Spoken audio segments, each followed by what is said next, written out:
Nous abordons dans cette vidéo les théories de la personnalité. La personnalité c'est un construit dynamique de croissance et de développement psychique de l'être. La personnalité n'est pas un ensemble d'éléments juxtaposés, mais un tout beaucoup plus grand et plus important que tous ces éléments qui la composent. Plusieurs définitions ont été proposées. D'abord, nous avons Gordon Allport en 1968 qui a dit « La personnalité est l'organisation dynamique des systèmes psychologiques déterminant une façon de penser et d'agir. Cette organisation est unique chez chaque personne dans son processus d'adaptation à l'environnement. » Alors, la personnalité n'est pas figée, elle est dynamique, interactive, elle a une dimension interne et une dimension externe. L'aspect interne est révélé par la façon de penser et d'agir. L'aspect externe est révélé par la conduite et le comportement. Alors, un des grands débats du début de la recherche en psychologie a été comment se construit une personnalité. Qui en est responsable? Est-ce que la personnalité est prédéterminée à la naissance? Est-ce le fruit d'une interaction avec l'environnement? Etc. et d'autres questions. Actuellement, on reconnaît la responsabilité de ces deux facteurs auxquels on ajoute le facteur situation qui va pondérer les deux autres. D'après des études menées, Judith Richari soutient que la personnalité est le facteur de la génétique à 50%, donc c'est-à-dire le comportement inné, et de l'environnement à 10%, donc le comportement acquis, et de facteurs inexpliqués à 40%, ce qu'on appelle donc les facteurs de socialisation. Cette théorie n'est pas acceptée par toutes les écoles de psychologie. Alors même si la personnalité d'un être est stable et congruente, elle peut changer d'une situation à l'autre. Des exigences spéciales dans des situations distinctes suscitent différents aspects de la personnalité. Les premiers travaux relatifs à la personnalité ont essayé d'identifier et de classifier les caractéristiques permanentes du comportement. Parmi ces caractéristiques, on trouve l'agressivité, la soumission, la paresse, l'ambition, la fidélité, la timidité, etc. Lorsque ces caractéristiques apparaissent dans plusieurs situations, on les appelle des traits de caractère. Plus cette caractéristique est constante, plus elle s'exprime avec fréquence et dans des situations hétérogènes. Plus elle aura une importance dans la description d'un individu.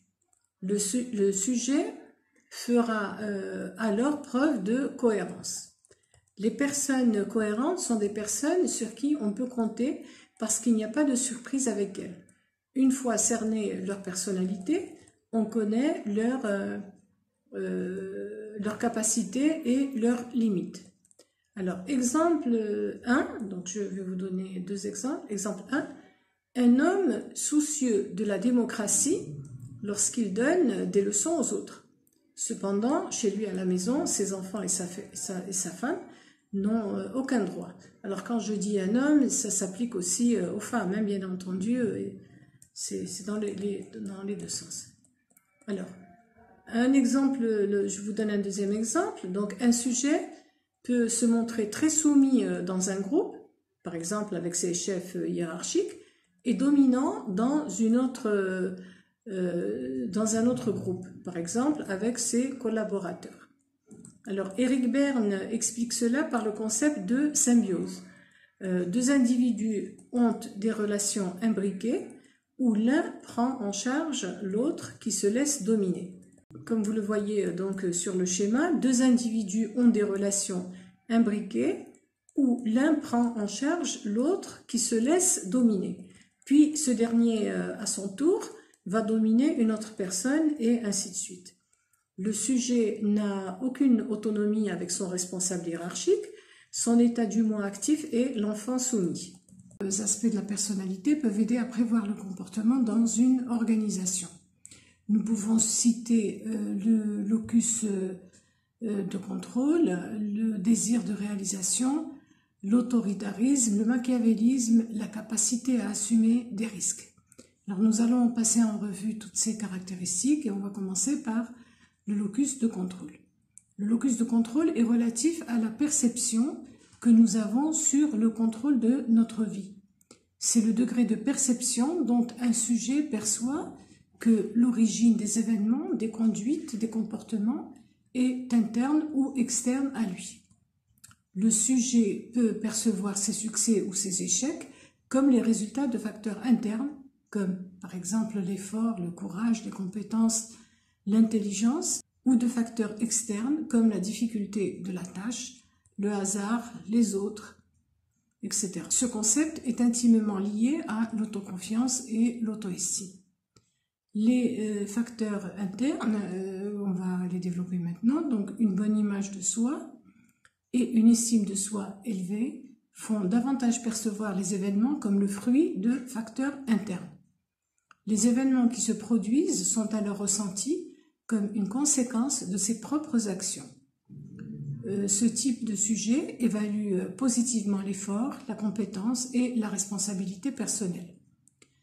Il a l'impression de contrôler sa vie et est maître de son destin. Ces personnes sont impliquées dans l'entreprise car elles pensent que les résultats dépendent d'eux. Si ça ne marche pas, elles se questionnent sur ce qu'elles n'ont pas pu faire. Le fait d'être impliquées et satisfaites de leur travail, en général, elles vont rechercher rarement un autre travail. Le taux de rotation de ce type de sujet est très faible. Comme ils se sentent maîtres de leur vie, ils sont aussi maîtres de leur santé. Ils ont de bonnes habitudes de vie, ils sont donc moins malades et moins absents. Le rendement est plus élevé avec ces profils car ils sont plus motivés, s'informent avant de prendre une décision. Donc les internes exécutent bien les tâches complexes où il faut s'informer, synthétiser et décider. Ils sont au top de leur capacité dans les postes qui requièrent de l'initiative et de l'indépendance. Les facteurs externes maintenant. Alors le sujet perçoit les événements comme le résultat du hasard, du destin, de la chance, du bien vouloir des autres. Les événements semblent ne pas pouvoir être contrôlés par l'effort et l'implication personnelle. Ils se sentent victimes du destin.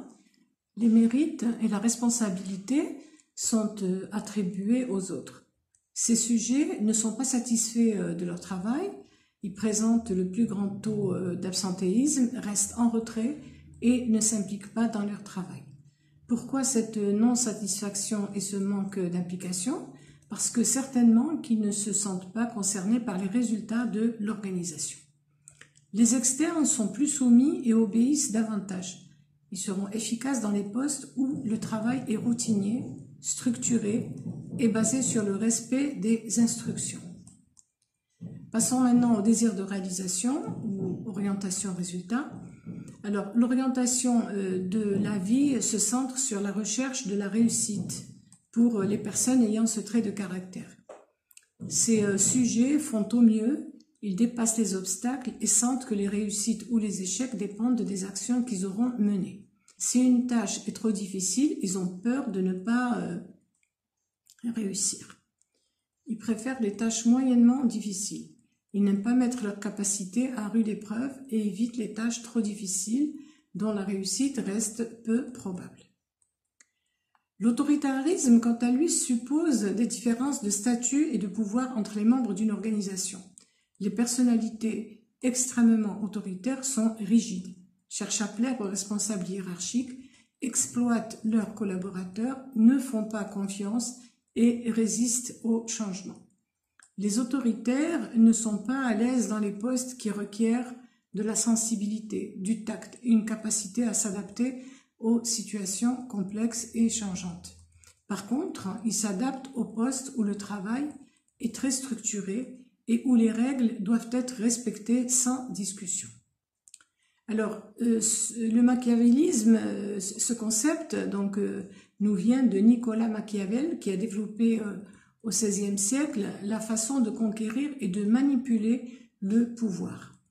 Le sujet qui a cette caractéristique a une distance émotionnelle et pense que les fins justifient les moyens.